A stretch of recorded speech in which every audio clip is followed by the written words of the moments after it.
السلام عليكم بنات، كيف نتوما؟ لاباس عليكم؟ بخير، كنتمنىكم تكونوا بخير وعلى خير. مرحبا بكم في القناه ديالي شيوه ام ريماس. اليوم ان شاء الله جيتكم فيديو جديد. فيديو غادي نحضر معكم جوج ديال الوصفات. غادي نحضر معكم الوصفه الاولى الطاجين ديال الكامبا اللي كيجي لذيذ بزاف وخفيف. كنتمنى ان شاء الله ينال الاعجاب ديالكم. بالنسبه للوصفه الثانيه غادي نحضر معكم فطائر معمرين اللي كيجيو كيحمقوا ولذاذين. كنتمنى ان شاء الله تنال الاعجاب ديالكم وتشتركوا في القناه وما تنساوش تضغطوا على زر الجرس ان شاء الله باش يوصلكم كل جديد ديالي. ودابا خليكم مع مقادير وطريقه التحضير ان شاء الله.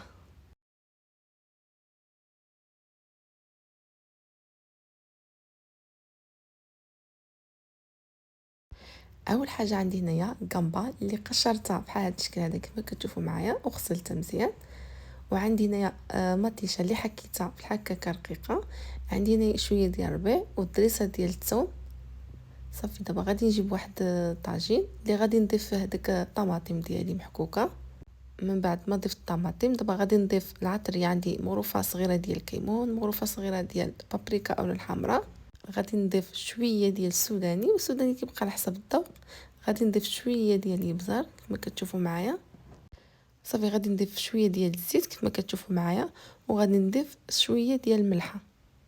صافي دابا من بعد ما عملت العطريه كنخلط داكشي مزيان مع بعضياتو باش كيتجانس لي. صافي غادي نعملها في قبوطه باش يطيب معايا داك الطماطم.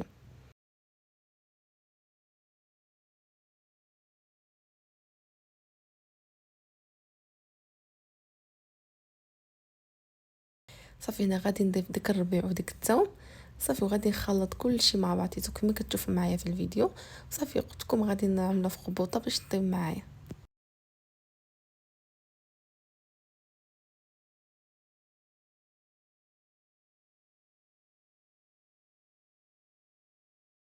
صافي هنايا من بعد ما الطماطم ديالي كتبدا كطيب. صافي دابا غادي نضيف داك كامبا غادي نضيف عليها وغادي نخلط المكونات ديالي مزيان مع بعضياتو كما كتشوفوا معايا.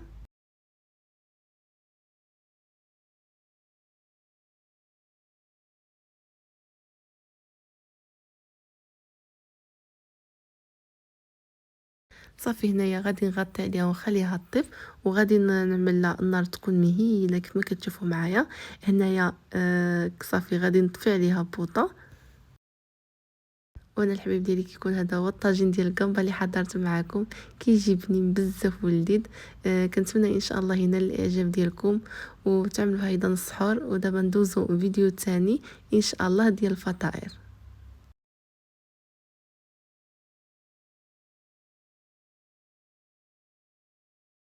بالنسبه للفطائر غادي نجيب واحد الاناء اللي غادي نضيف فيه جوج ديال البيضات بحراره المطبخ.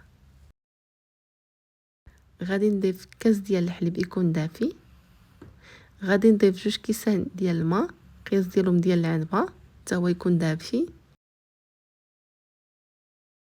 وغادي نضيف شويه ديال الملحه وشويه ديال الخميره فوريه. وغادي نضيف شويه ديال الخل. صافي دابا غادي نضيف شويه ديال الابزار وغادي نخلط كلشي مع بعضياتو فحال هاد الشكل هذا كما كتشوفوا معايا باش يتخلط داك البيض ديالي.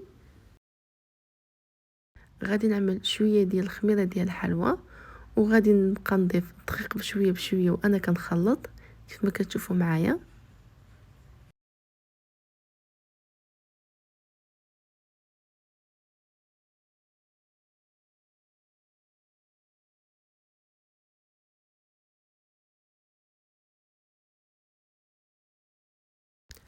هنايا كنبقى نضيف الدقيق بشويه بشويه كما كتشوفوا حتى كيعقد لي الخليط ديالي. نسيت ما ضفتي السكر. غادي نضيف شويه ديال السكر.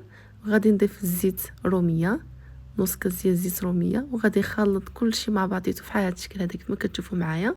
غادي نخلي الخليط ديالي يرتاح. دابا غادي ندوزو الحشوه. بالنسبه للحشوه عندي هنايا جوج بصلات اللي قطعتهم بحال هاد الشكل هذا كما كتشوفوا معايا.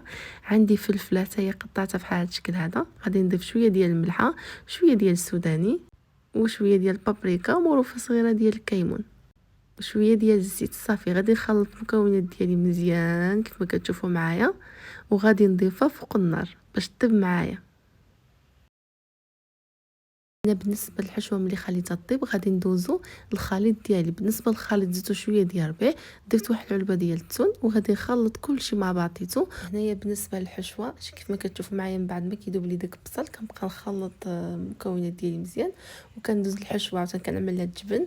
يمكن لكم تعملوا الجبن المبشور، وكنخلط المكونات ديالي مزيان. صافي هنايا من بعد ما غادي يطيب لي ديك الحشوه غادي نطفي عليها النار، وغادي نضيفها مع الخليط ديالي بحال هذا الشكل هذا كيف ما كتشوفوا معايا. وهنا من بعد ما ضفت على الخليط ديالي صافي كنخلط كلشي مع بعضياتو بحال هذا الشكل هذا كما كتشوفوا معايا. صافي هاد المرحله هذه كنمشي نسخن المقله فوق النار باش نبدا نطيب الخليط ديالي.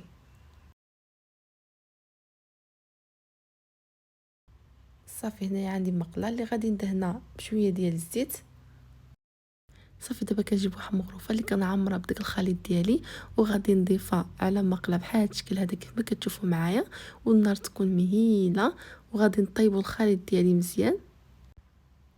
صافي غادي نكمل بنفس الطريقه، غادي نكب الخليط ديالي وغادي نقلبها معكم. دابا كتجي محمره وغزاله بحال هاد الشكل هذا كيف ما كتشوفوا معايا في الفيديو، كطيب معايا من فوق ومن تحت، كتجي غزاله محمره.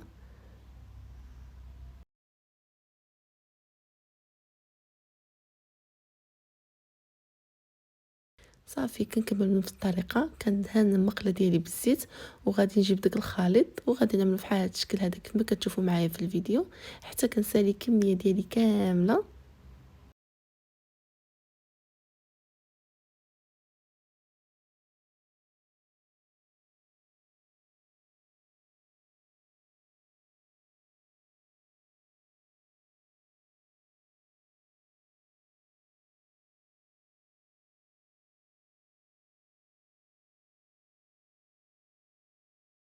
وهنا الحبيب ديالي كنكون وصلنا للنهايه ديال الفيديو. كيكون هذا هو الشكل النهائي ديال الفطيره اللي حضرت معكم اليوم. كتجي بنينه وخفيفه وكتجي مقطنه. كنتمنى ان شاء الله تنال الاعجاب ديالكم وتشتركوها مع الحبيب ديالكم، وما تنساوش تشتركوا في القناه وتضغطوا على زر الجرس ان شاء الله باش يوصلكم كل جديد ديالي. ودابا خليكم مع فيديو جديد ان شاء الله. والسلام عليكم.